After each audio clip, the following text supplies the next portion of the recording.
راضيكم اللي عاملينه فيا العيال دول. يلا بقى الله يسامحهم، خش على الفيديو ونشوف عملنا لهم احلى عشاء. ب مفيش فلوس، مفيش مصاريف، بلحمه مفرومه ومش بلحمه مفرومه. يعني ايه لغز الكلام؟ لا مش لغز ولا حاجه. خش معايا على الفيديو واحنا نشوف احنا عملنا لحمه مفرومه ازاي من غير ما نشتري ولا لحمه من بره ولا نعمل اي حاجه. يلا نبدا الفيديو ونسمي الله ونصلي على الرسول ونقول اللهم صل وسلم وبارك على سيدنا محمد وعلى اله وصحبه وسلم. عملت ايه بقى؟ جبت دقيق قمح عادي جدا، مش دقيق فينو، كان موجود عندي في البيت. تقريبا كده هو ده يكون كيلو معايا، كيلو من الدقيق. نزلت عليه بمعلقه كبيره من الخميره، ربع معلقه من الملح، معلقتين من السكر، وقلبت كله على بعضه. واخدت كمان بياض بيضه وقلبتها وعينت الصفار على جنب، هعوزها بعدين مش هرميها. تابعوا الفيديو للنهايه. لو سمحتم لو تكرمتم ندوس لايك للفيديو. الفيديو ان شاء رب العباد هيعجبكم جدا وهتستفادوا منه باذن الله. هتلاقوا فيه فكره حلوه جدا ومفيده في نفس الوقت. عجنت بايه؟ عجنت بكوبايه من الحليب، دفيتها كده على كوبايه، نص كوبايه من الميه، وعجنت تمام تمام. بعد كده اخدت ربع كوبايه من الزيت، ودي انا ما عيرتهاش، انا اخدتها في ايدي. انا طبعا عارفه العيار لان دايما بعجن، فعارفه عيار الزيت في ايدي.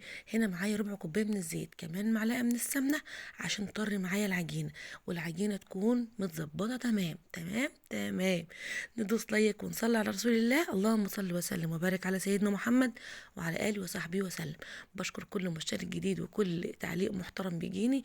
ربنا يسعد قلوبكم ويكبر بخواطركم جميعا، امين يا رب العالمين.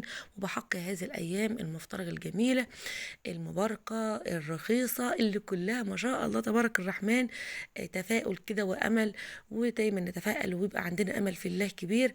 ربنا يجعلنا يا رب كده إيه من الراضيين الحامدين الشاكرين جميعا، امين يا رب. عجنت العجينه بتاعتي على السريع على السريع كده. خشي بقى على بقيه الفيديو او بقيه الخطوات بتاعتك.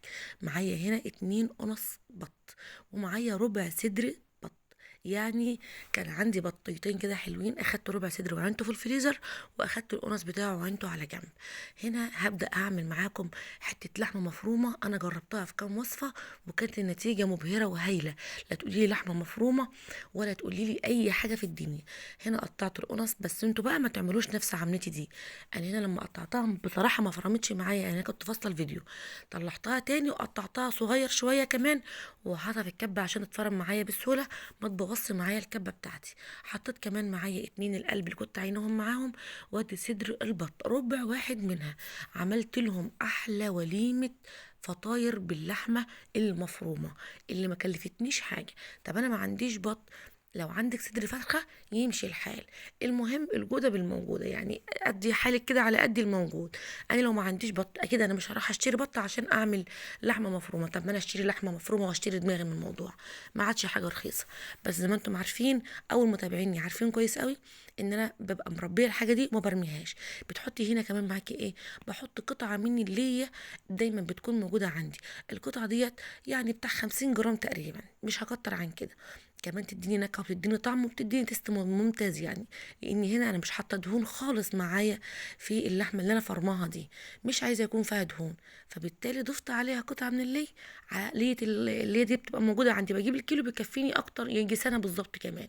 بيبقى ماشي معايا الحال. بضيفها على كفته، بضيفها على اي حاجه انا حابه اضيفها عليها. مفيش حاجه بتخسر وكل حاجه بتمشي الحال. فرمنا اللحمه المفرومه الجميله بذمتكم مش شكلها لحمه مفرومه، مالها مع حمرا وزي الفل اهي.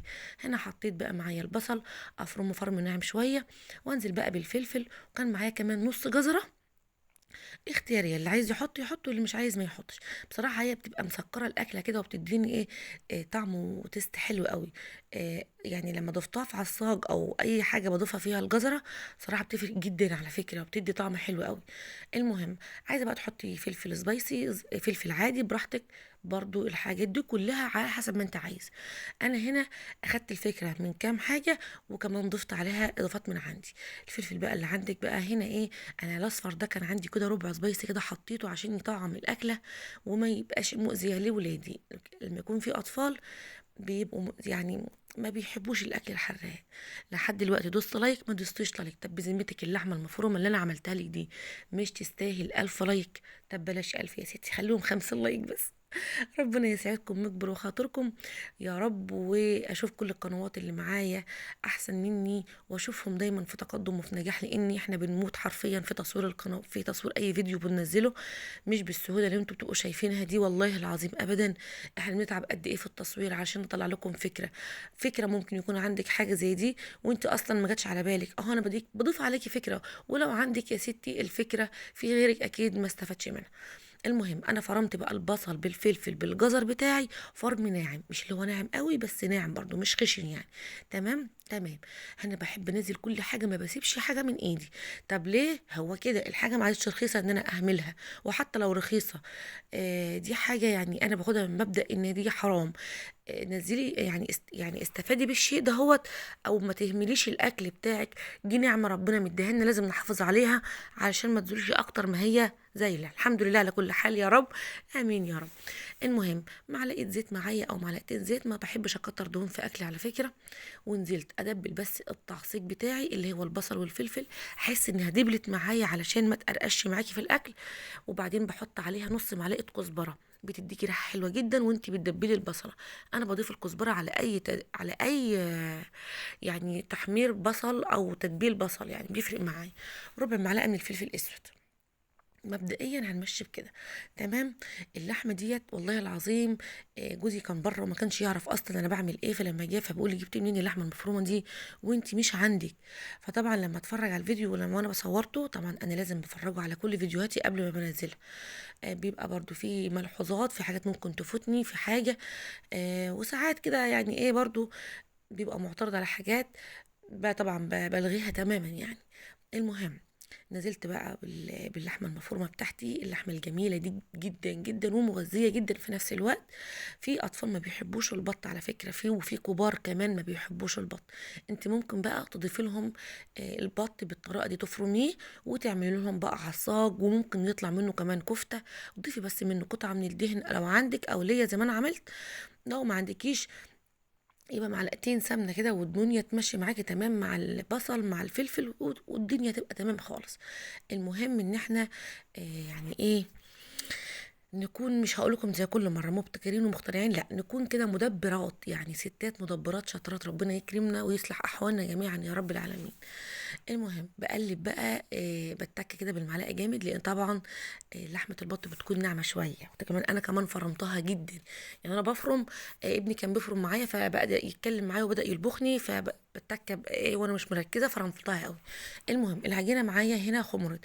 الحركة بقى اللي أنا عملتها دي لو سمحتي بلاش تعمليها، لأن هي ضايقتني في شغلي. اللي هي ايه بقى؟ الزيت. ممكن تدهني نقطة واحدة بس من الزيت وما تبليش ايدك بالفرشة، يعني ايدك نفسها تكون ناشفة من الزيت، لان انا مش عايزه العجينه يكون فيها اي نوع، اي انواع دهون. ليه بقى؟ هقول لك واحنا ماشيين مع بعض، خليكم ماشيين معايا خطوه بخطوه عشان اقول لك ايه اللي حصل لي غلط، ما يعديش عليكي انتي علشان ما يأذيكيش زي ما اذاني. المهم قطعت كده الفطاير، وبتقطعي بالطريقه وبالشكل اللي يعجبك. نصلي على سيدنا النبي. اللهم صل وسلم وبارك على سيدنا محمد وعلى اله وصحبه وسلم. شامين الريحه، انا بوريكم شكلها عامل ازاي. والله العظيم كانت حكايه. حطيها على جلاش، حطيها على مكرونه، حطيها على اي حاجه، على فطاير زي ما انا هعملها بالظبط، على اي حاجه شغاله وزي الفل وجميله جدا. هنا خلاص قطعت الفطاير بتاعتي الكيلو، اديني الكميه دي. وهنا دقيق، دي دقيق قمح اللي هي الدرجه التانية، كمان مش العلامه الاولى، يعني مش فينو. قطعت الفطيره معايا بالشكل ده، ما تكبرهاش معاكي قوي علشان تقدري تلميها. انا هنا بقى لما حطيت الزيت ما قدرتش اقفلها كويس، الزيت عمل لي حاجز في القفل. يعني ايه؟ انا المفروض المها على بعضها بالشكل ده، ما تلمتش، ما جتش معايا. عشان كده بقول لكم ما تضيفوش اضافه الزيت. تمام تمام. انا بعد كده بدات اقلع الجوانت من ايدي، لاني مش عارفه بصراحه اتحكم في شغلي وانا لابساه. وفي نفس الوقت بدأت انشف الزيت من حواليا علشان اقدر اقفل الفطاير بتاعتي، علشان هنا الزيت معايا في اول مره ما ظبطتش معايا. انا هنا عملت مقفول، فطاير مقفوله وفطاير مفتوحه باشكال كده، وبدات ان انا اعمل اشكال حلوه جدا علشان ولادي لما يجوا يشوفوا شكل الفطاير يبقى عاجبهم المنظر وعاجبهم ايه شكل الحاجه. يعني ساعات الاطفال والكبار كمان والله يحبوا يعني الشكل كده يعجبهم قبل الاكل يعني، ولما بياكلوها بقى بيقولك بقى يا اما تمام يا اما مش تمام. طبعا انا حايشه صفار البيضه معاكم من اول الفيديو. يعني بصي انا بديكي فكره صغيره. لو انت مثلا عندك ضيوف او عندك عشاء، البيت عندك ملموم كده في ليله حلوه كده، كلها بركه وكلها خير عليكم، وربنا يجعل بيتكم كلها فرح يا رب. انت عايزه تقومي تعملي عشاء وتدلعي اولادك وتدلعي جوزك كده وتدخلي جو كده حلو، يعني كله مرح وكله خير كده وبركه في البيت. شو بدات اعمل اشكال كده من دماغي والله وانا واقفه، ما كانش في حاجه في دماغي اصلا. تمام. هنا بوريكم الكميه اللي انا عملتها. ما شاء الله كان معايا برضو فطاير قافلاها، لان لما كانوا واقفين ولادي قالوا لي اقفلي جزء من الفطاير ديت ما تفتحيهاش. باقي معايا فطرتين وما عادش معايا لحمه. طلعت حته جبنه بقرنين فلفل كده وقطعتهم وقفلتها بشكل طولي، وكانوا جمال جمال جدا جدا جدا. طبعا ما تصوروش معايا، بس هوريكم شكل الفطاير في النهايه كان عامل ازاي. معلقتين حليب على صفارة البيض وقلبتهم تمام تمام. بدات انزل ادهن بوش الفطاير. هتاخدوا بالكم ان انا هنا مقفله جزء ومفتحه جزء وموسعه الفتحه شويه، ودي كان بناء على طلباتهم هم وهم واقفين وانا شغاله اولادي بقوا يقولوا لي اعملي كذا واعملي كذا. عيله وبسمع كلام العيال. اعمل ايه ربنا يهديهم. شويه سمسم بقى على حبه البركه كمان، علشان تدي منظر جميل جدا لفطايرك. حطي بقى في الفرن انت كده، انا كده كنت مولعه الفرن ومسخناه، واحط بقى في الفرن الفطاير، وهتشوفوها بعد ما تطلع. كانت ريحتها قلب الشقه وطعمها كان جميل جدا. وقلت لكم كمان اللي ما بيحبش ياكل البط، دخلوا البط بالطريقه دي، افرميه واعمليه بالشكل ده، وممكن تدخليه بمكرونه وتحطيه في جلاش، هيمشي معاكي تمام. وربنا يحسن ما بين ايدينا، ويا رب كل الوصفات اللي بقدمها لكم تعجبكم. انا هنا بوريكم ان انا مهديه النار من فوق جدا عشان ما تتلهفش مني يعني، تمام، وشها ما يحمرش قوي.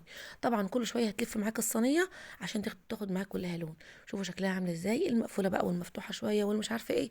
كانت طعمها حلو جدا وعشت الولاد وقضت الغرض، وكانت مية مية والله العظيم، كانت تحفه. شايفين الشكل عامل ازاي؟ كان نفسي كمان اوريكم الريحه والطعم كمان. ولادي بقى كانوا بياكلوا من جوه العجينه هشه وجميله جدا جدا جدا. يعني ما اقولكوش، العجينه فيها سمنه وفيها لبن وفيها كمان بيض، يعني العجينه ممتازه، يعني حتى الدقيق نفسه ممتاز. بألف هنا وشفا على قلبهم وعلى قلب اللي يجرب نفس الوصفه وتعجبهم. تشوفكم على خير، ويا رب الفيديو يعجبكم وتدوسوا لايك، وقبل اللايك وقبل اي كلام وقبل ما اسيبكم في امان الله، نصلي على سيدنا النبي. اللهم صل وسلم وبارك على سيدنا محمد وعلى اله وصحبه وسلم. بألف هنا وشفا على قلب ولادي وعلى قلب ولادكم. شوفوا العجينه حكايه تحفه. يا رب الفيديو يعجبكم وكل اللي بقدمه كمان يعجبكم، ودعوة حلوة من قلوبكم لنا بجبران الخاطر والرضا والرحمة من عنده. اللهم امين يا رب العالمين. اشوفكم على كل طيب وكل خير يا رب.